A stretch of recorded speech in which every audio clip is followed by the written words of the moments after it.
Okay, if all of you have had the sort of morning I've had, you've probably been doing a lot of sitting.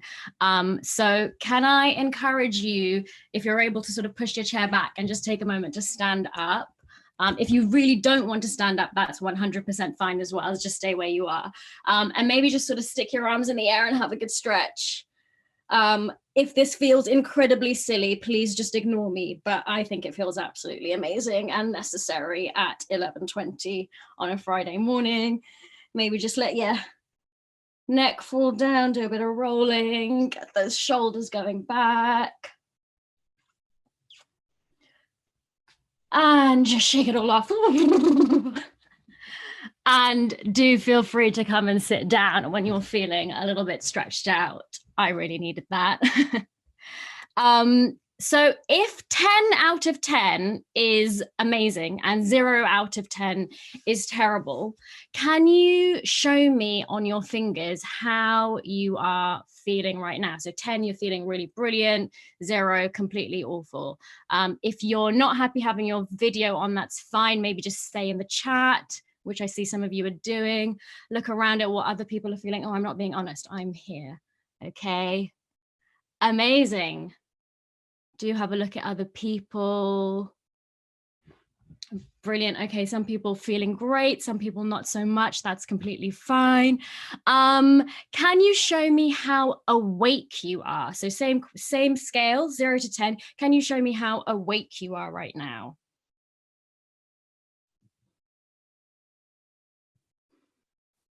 .5. I really like that, very specific.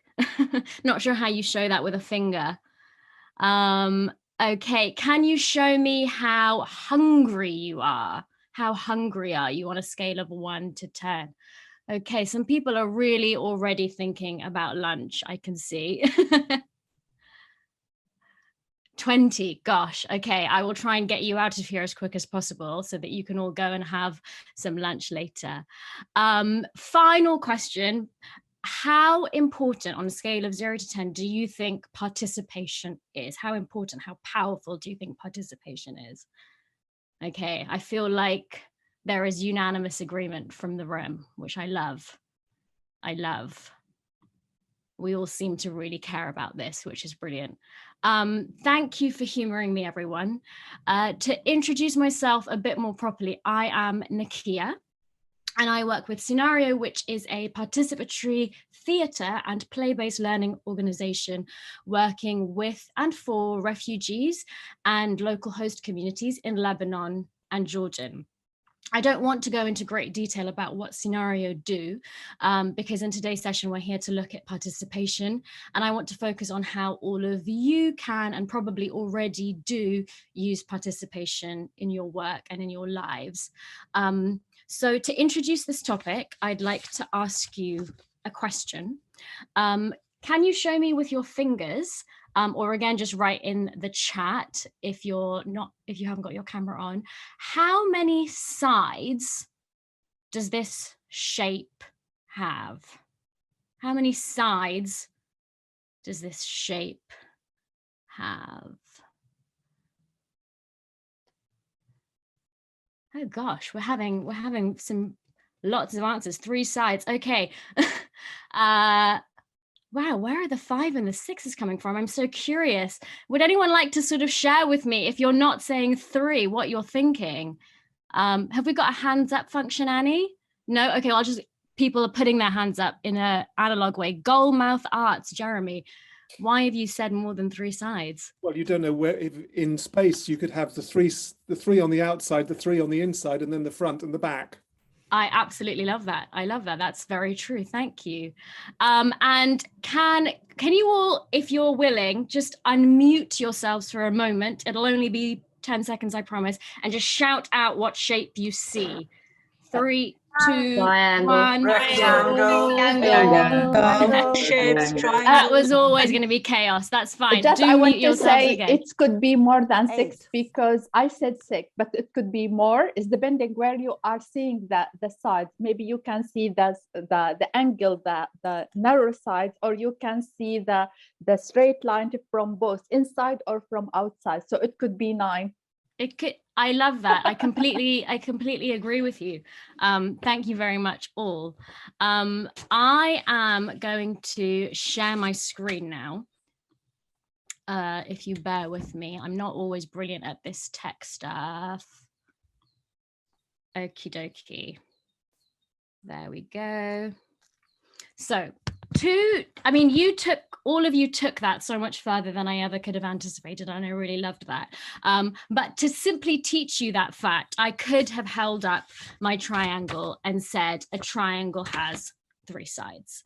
But instead, what I did was I asked you a question. I consulted you, and it seems like a very small difference, but in that way, I got you to kind of participate in your own learning. And what you all showed me is that you took your learning quite beyond. You had a lot of abstract thinking. You were sort of being very creative in the ways in which you were thinking about that triangle. And hopefully that was kind of sparking a bit of imagination and creativity within yourselves. You can see consult is very low down on this ladder. This is a participation ladder that we use at Seenaryo. So actually it's not even particularly participatory, but we got a bit of fun out of it. Would anyone be up for reading the next step of the ladder? I don't like reading my own slides, so if someone is happy to do that for me, I'd really be happy. Have we got any hands up? Someone up for doing a bit of reading?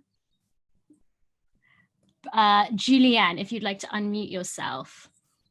Hello. So it says involve. It's step 3. Cut up 3 strips of scrap paper and stick them on a board.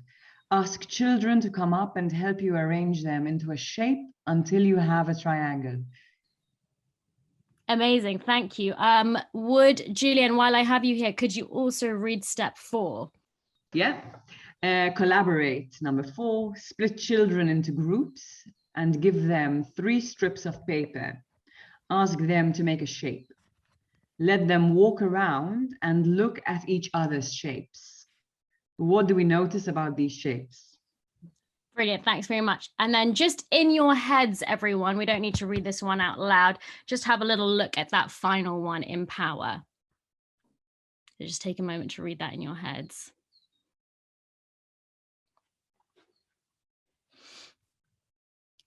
Okay, brilliant.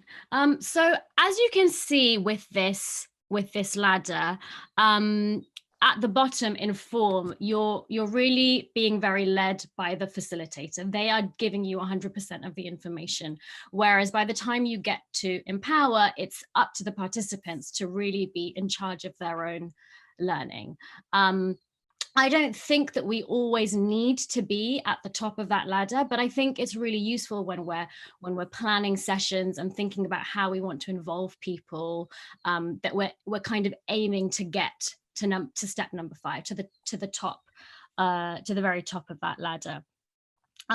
Something that I think is quite evident from this ladder as well is that participation involves a lot more planning. You know, saying what you're doing is very easy, whereas empowering other people to kind of think critically and work things out for themselves is a lot more work. I always try when I'm leading to be talking only 30% of the time. So far, I probably haven't managed to do that brilliantly. I think it's a nice thing to keep in mind. So I'm going to just stop sharing my screen for a second, and we will keep coming back to that ladder. What I'd like us to do now is to think a little bit about why meaningful participation is particularly important for refugees and migrant communities. So if anyone would like to write in the chat or maybe even share why they think it's particularly important for those groups of people, I'd be really interested to hear from you. Feel free to write or speak out loud.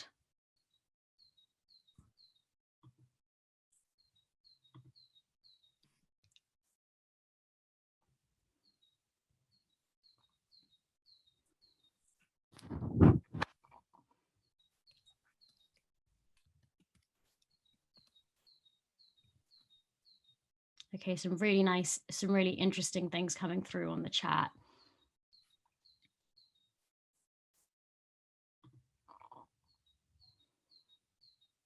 Yeah, I think that's really interesting. This thing of being disempowered and not necessarily having been able to share their voices is important.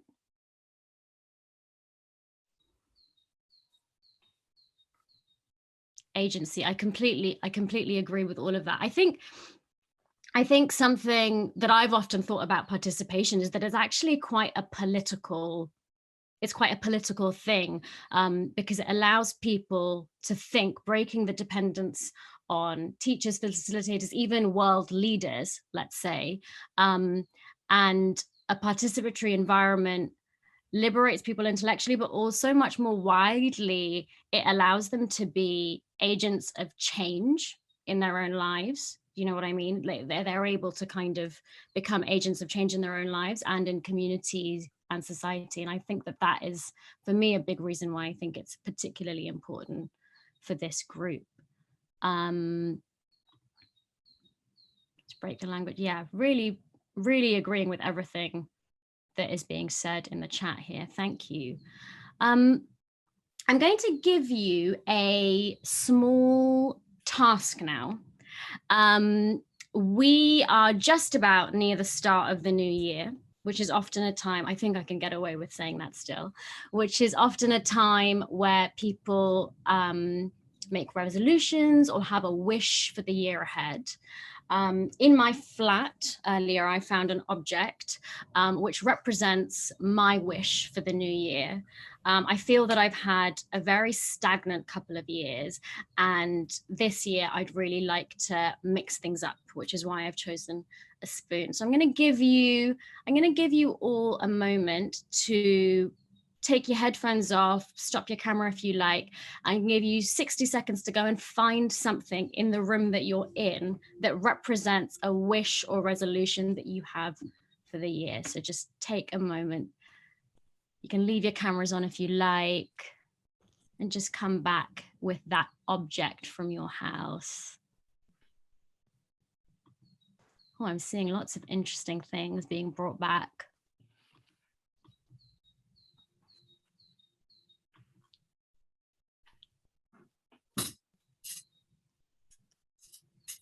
Okay, gonna give people a little bit more time.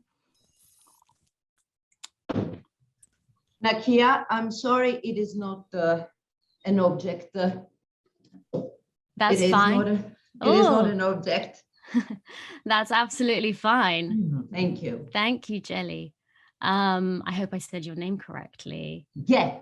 Okay.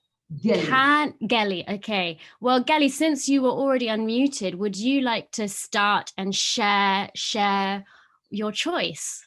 Yes. My choice is Keita.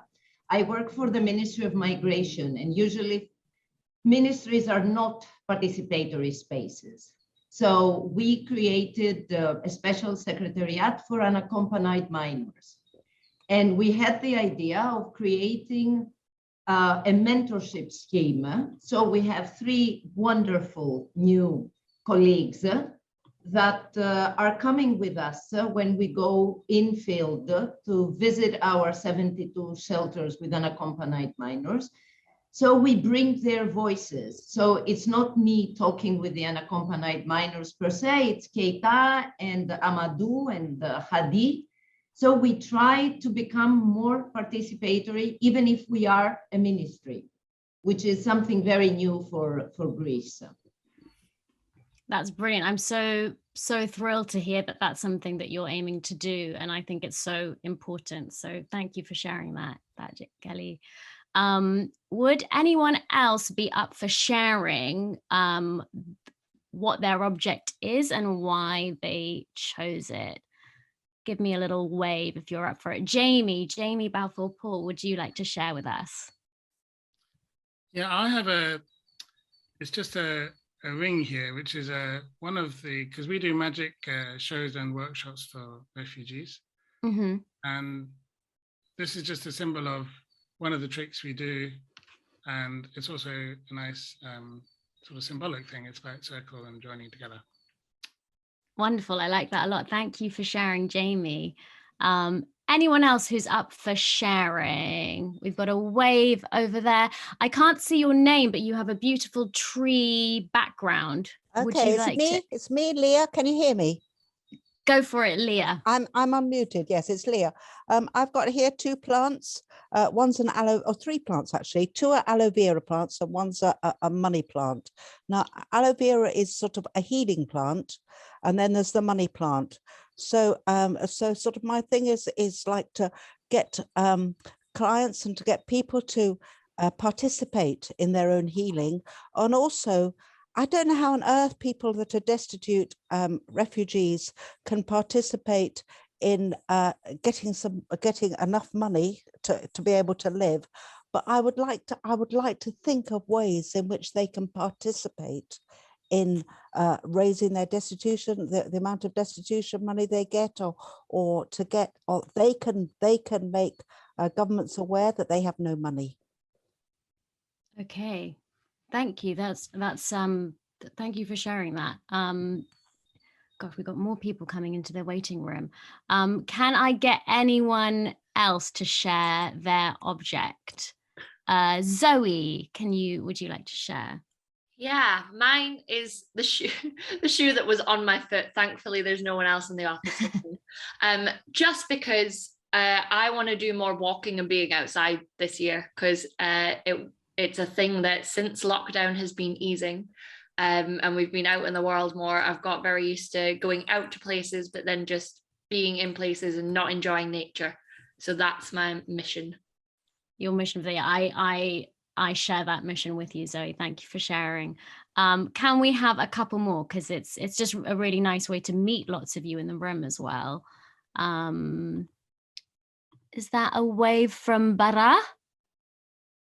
Yes. So basically, this is like a flash memory. But what I wanted to say that I'm trying to improve my own skills in technology and artificial intelligence, to use it also in designing programs for refugees that build their tech and digital skills, because I think it's a good tool that will leverage the benefits of education and work opportunities. So yeah, it says it. Amazing. Thank you, Bara. And let's have one more person sharing. Franca, can you tell us why you've chosen a ruler? Yeah, hello. I've been brainstorming, exploring, traveling for years now, and I feel like I have this big cloud of inspiration, contacts, and ideas, and it's time to put things in order and make things happen. And I'm also kind of trying not to kind of trying to stop exploring, but it's impossible. But at least even in terms of my living space, I'm really trying to be tidy and a bit more rational. Yeah.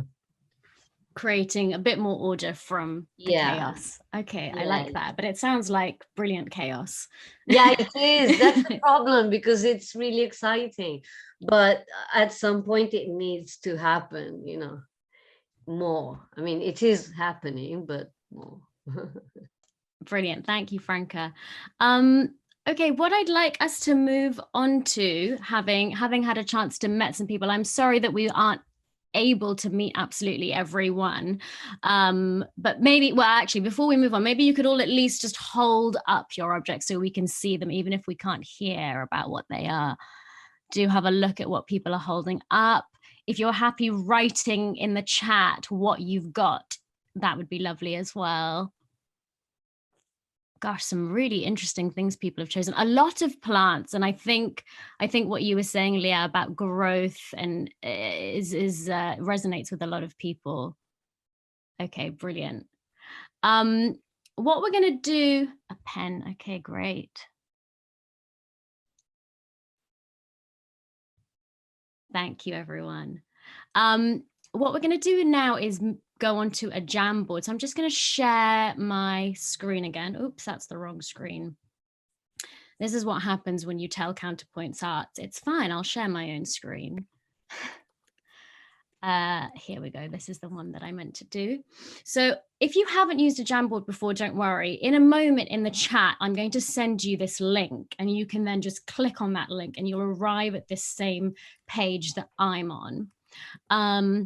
Now, we've only been together for 20 minutes, but the question that I am asking you is, what are some of the activities that we've done today? And what are the ways in which you've participated in today's session? And I'd like you to take a sticky note. So you see over here on the left, you can just click on sticky note and then you can write. So for example, you might write 1 to 10 finger check-in as an example and press save. And then that'll arrive on the Jamboard.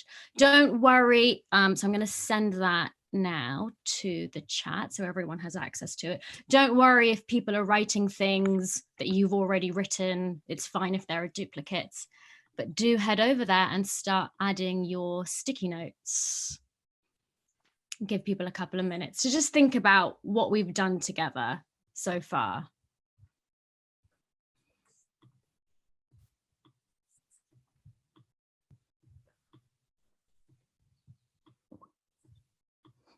A lot of people remembering the stretch. I can see that was very important.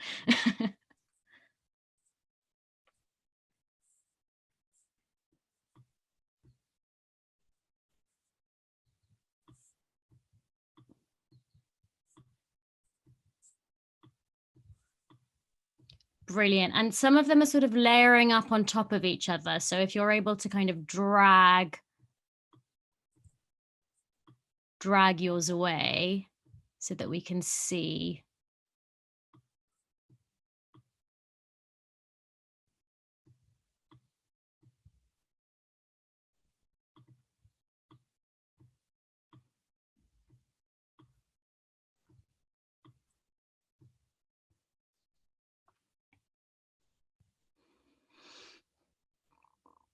Okay, brilliant. And I mean, it's getting so busy. I need a bigger Jamboard. Just take another couple of seconds.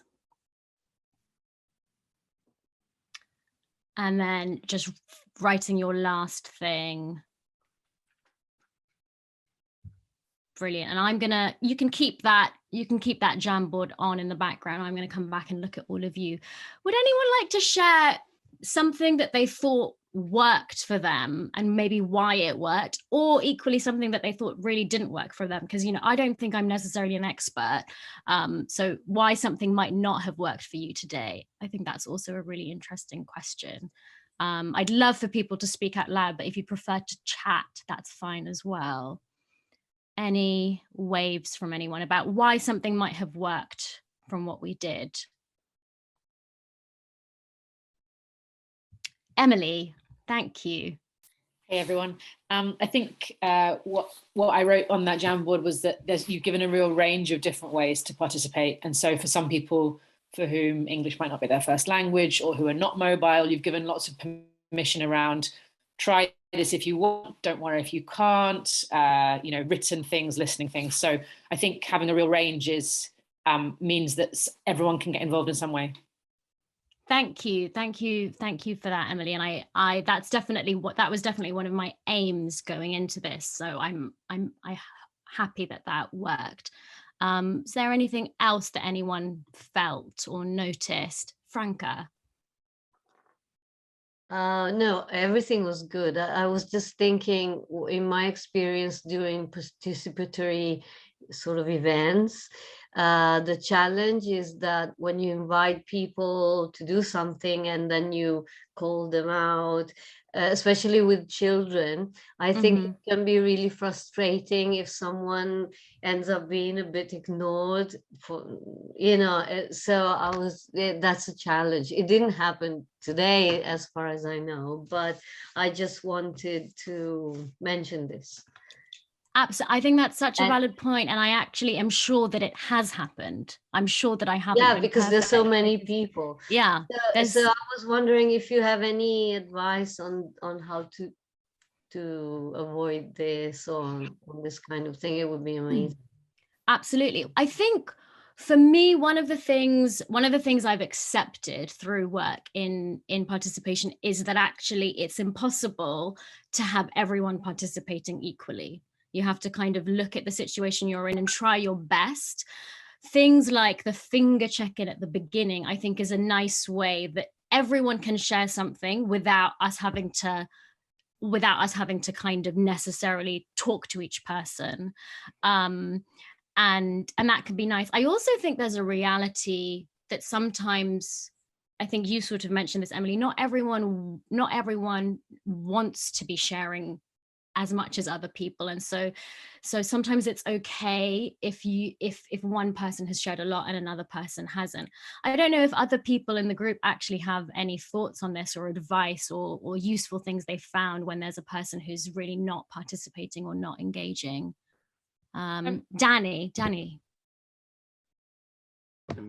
Yes, yeah, I think you're right in exactly that it's finding out what level a person is willing to engage in, and if there's any participatory event, it's, yeah, as you say, it's allowing for that different levels of willingness and ability and to participate in. So if somebody wants to take a bit of a step back, then allowing them to do that.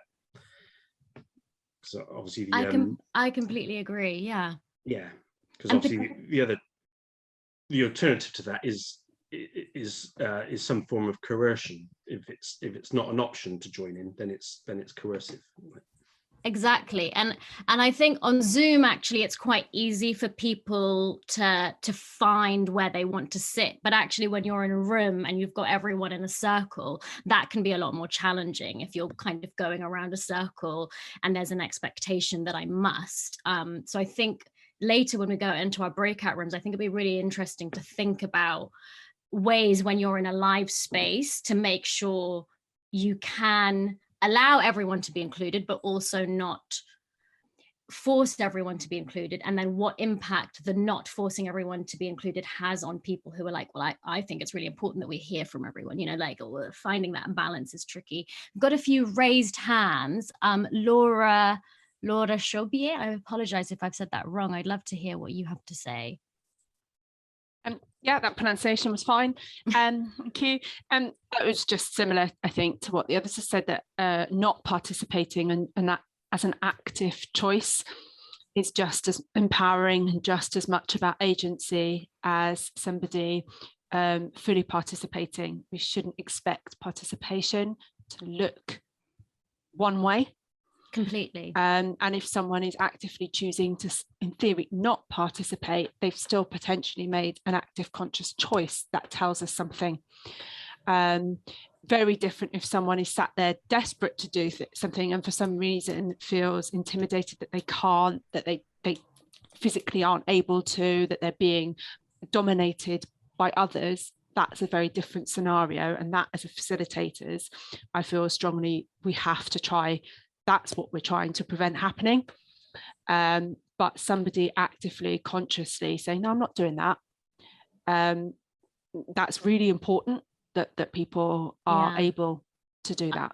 I think you're so right. And I think it's really important to remember those as two separate things, that there are people who are actively making that choice and people who are struggling to find the way. And it's our role as facilitators to actually work out which of those two scenarios are occurring. And I think that can be quite complex. Bex, you've also got your hand up. Bex Martha, I'd love to hear from you. I was thinking about the sort of two things. One, with that initial question being about when people are feeling that they're not being considered necessarily, or noticed, or ignored purposely, and that explicit sense of a temporal kind of like, we're in this development process together to learn how we work together, and the opportunities to be explicit about that with participants, that sometimes there'll be needs that are not met, and that might happen. So it's not it's something that we might all share, we might all experience, to kind of say that's part of a group process, I suppose. And what are the ways you can flag it anonymously with your friend, or, you know, or reviewing and reflecting and all of those things. So that part. And then the other part about the group being, notice what you notice what you witness. What did you find inspiring? We all have a role to be engaging in this if we want to. So there's a sense that even though a leader of a process might not be giving attention, that we're all doing that for each other, and it's a shared kind of democratic witnessing, I suppose, that we're all in it. And the other thing was just about the other part, the legitimate peripheral participation might be a, you know, Lev and Wenger stuff about, yeah, the legitimacy of choosing not to participate, which was just being said in ways that are obvious to others. We're still in the room, you know. Absolutely. There's so much richness in everything you've just said. I wanted to pinpoint what you said about reflection, because I think earlier when we were looking at the ladder, I was talking about planning, but I think reflection in our practice is so important. Like, I know I'll probably leave this session and come away and be thinking, well, actually, was that the right thing to have done? And for us to be evaluating what we're doing, how the sessions that we're leading have gone, and thinking about that, reflecting participatorily, is that right? That's not the way to say that, but you know what I mean. Reflecting with our groups and also independently, I think, is really crucial. Was there anyone else that wanted to add to what we've been talking about? You can in the chat as well. Otherwise we can move on. Yes. Who have we got? Is there more coffee? No, but oh. Thanks, Annie. Okay, so let us go back to the Jamboard. So you should still have that Jamboard somewhere. I'm just going to copy and paste the link again in case anyone lost it. So it's there in the chat. And I want us to go onto the second page. So you'll see at the top where it says 1 out of 2. I want us to go on to 2 out of 2. The reason that I'm saying an example of a session or workshop you were hoping to lead is when you all signed up to this workshop, quite a few people had expressed wanting practical ideas for their work. And so I'd like you to take a moment to just write down any workshops or sessions that you are planning to lead, whether that's individually or as an organization. You might not even have a plan in place yet, but maybe take a moment to think about a type of workshop or session you might like to lead. And let's add some sticky notes. So I can see someone's already started.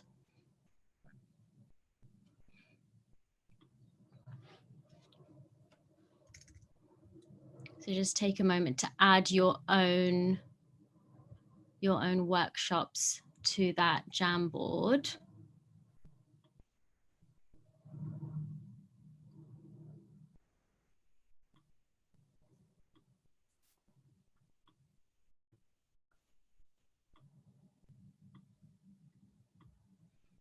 And don't forget to just do that thing where you drag your post-it away, because they all love going into that top left-hand corner. How do you do this? If anyone needs support, maybe just write in the chat and I can give you some guidance. Also, if the Jamboard is stressing you out, you can also just write your ideas in the chat. That's completely fine.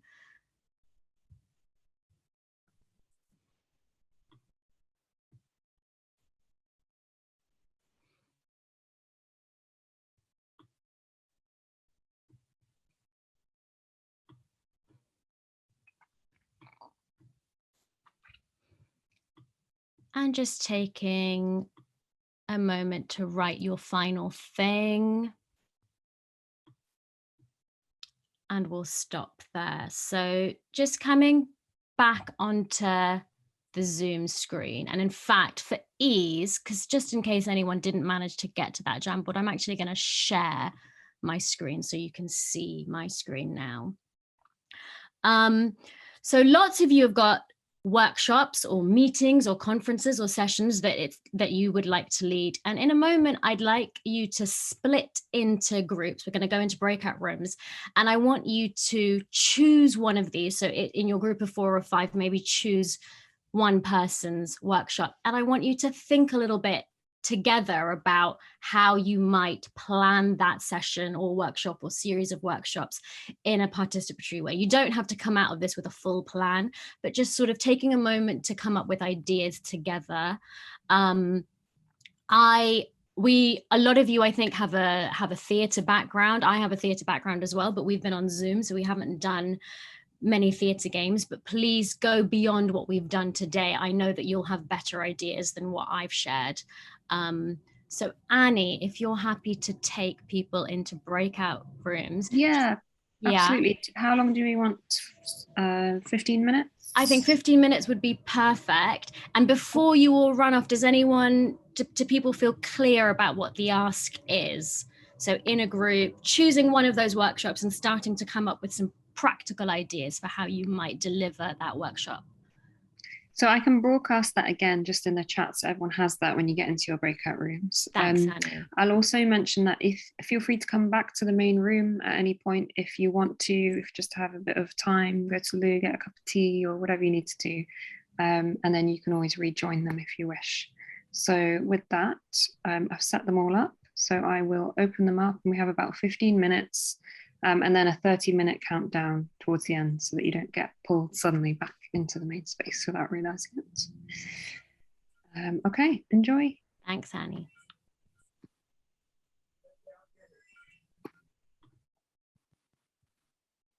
Waiting.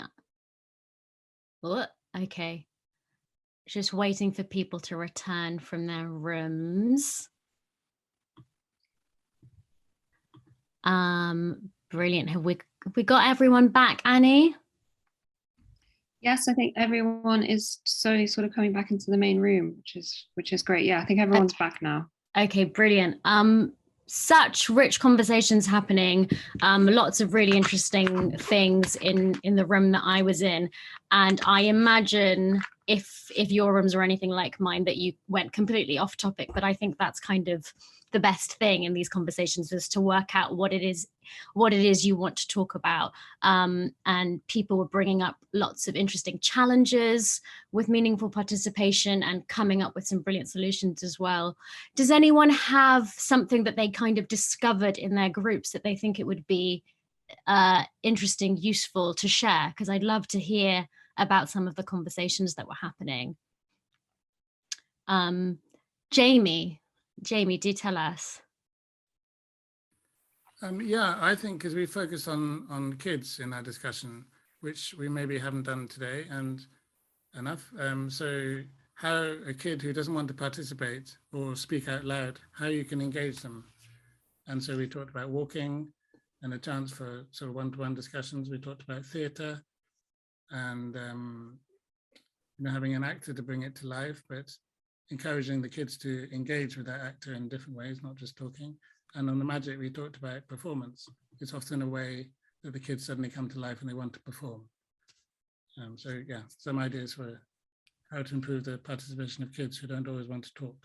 Brilliant. Thank you, Jamie. And I think this has been a bit of a recurring theme, this idea of people who aren't ready to engage, or this opting in, opting out thing. And I'd quite like to kind of do a follow-up session with all of you, specifically looking at this. And sort of when I had the banner of meaningful participation, there was a lot to cover, but I feel like this has been a really a recurring theme. Did I see a hand up a second ago from someone? It's disappeared. Would anyone else like to share something that came out of their group conversation?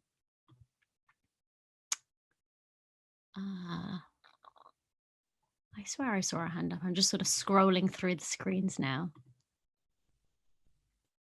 Or would anyone like to share in the chat something that they And that's completely fine if you don't want to as well. Well, thank you everyone for taking the time. We should be wrapping up anyway, because I know from the beginning of the session that lots of you were already hungry for lunch an hour ago. I think this has been an incredibly rich session, and I think it would be great if we're able to stay in touch with each other and support each other with ideas for how to keep our work participatory all the time. I think Annie and Cheyenne will be sharing a recording of the session. And is there anything else I'm supposed to say, Annie, that you'll be sharing? Yeah, so we will definitely share the recording and resources from the chat, because that's been incredibly rich as usual with such a wonderful amount of participants for this workshop. So thank you so much for attending. And yeah, we hope you've enjoyed yourself. Thank you so much, Naqiya. It's been brilliant. And thank you all so much for your ideas. It's been so wonderful to share.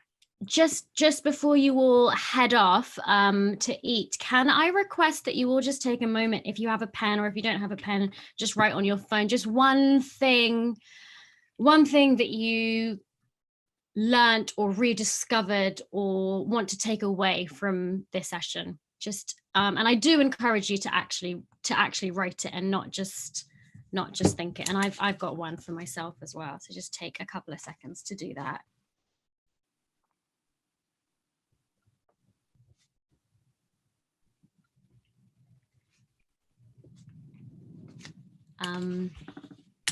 And I hope that you found this useful. If the conversation didn't go exactly where you were hoping it was going to go, let us know, and hopefully we can have another conversation, because it's a huge topic. And thank you again, everyone. Thank you, Naqiya. Thanks, everyone. Have a lovely day. Have a lovely Friday and weekend. Lovely to see so many faces. And have a great Refugee Week. Really looking forward to it as well. Let's keep sharing until then.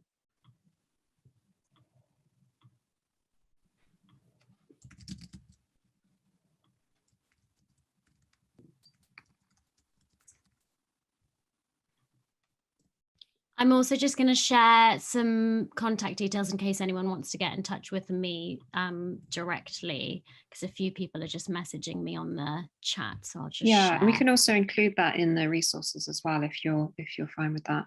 Yeah, that's absolutely fine. And I'll just share it here so people have it quickly.